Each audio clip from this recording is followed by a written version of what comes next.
svim braniteljima iz Domovinskog rata i svim pripadnicima Oružanih snaga Republike Hrvatske čestitam 30. obljetnicu ustrojavanja Oružanih snaga Republike Hrvatske, Dan Hrvatske vojske i Dan Hrvatske kopnene vojske.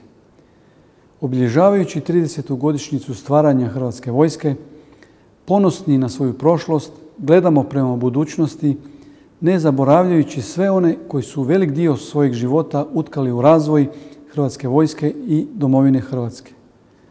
Domovinski rat ostaće zauvijek zapisan kao simbol snage građana Hrvatske i domoljublja hrvatskog vojnika.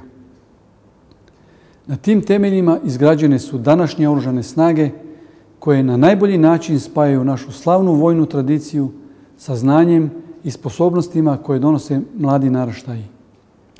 Danas je Hrvatska članica NATO-a i Europske unije, a Hrvatska vojska sudjeluje u međunarodnim vježbama, misijama i operacijama, pokazujući da želimo biti aktivna i odgovorna država u doprinosu stabilnosti i miru u svijetu.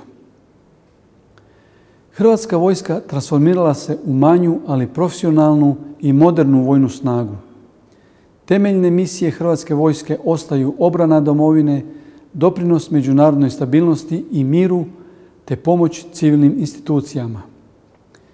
Hrvatska vojska ostaje glavni instrument države za obranu i vođenje borbenih operacija.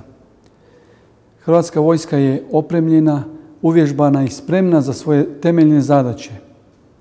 Tome, između ostaloga, doprinose svi njezini pripadnici svojom motiviranom i profesionalnom službom. Ponosan sam jer Oružane snage u svojim redovima imaju tako kvalitetne i predane ljude. Hrvatska vojska, prožeta domoljubljem, ali i suočena sa zahtjevima 21. stoljeća, bitno drugačijim od prijašnjih, vojni poziv izgrađuje u skladu s načelima visoke profesionalnosti i društvene odgovornosti. Hrvatska vojska razvija se kao važan element sveukupnih potencijala države, te kao neodvojiv dio hrvatskog društva i hrvatskog nacionalnog bića, dijeleći sve izazove i dobrobiti tog istog društva.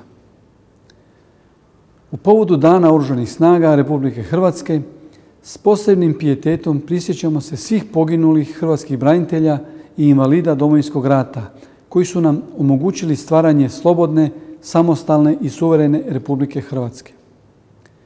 Vjerujem da ćemo u duhu zajedništva s ponosom obilježiti 28. svibnja Dan Hrvatske vojske i Dan Hrvatske kopnene vojske.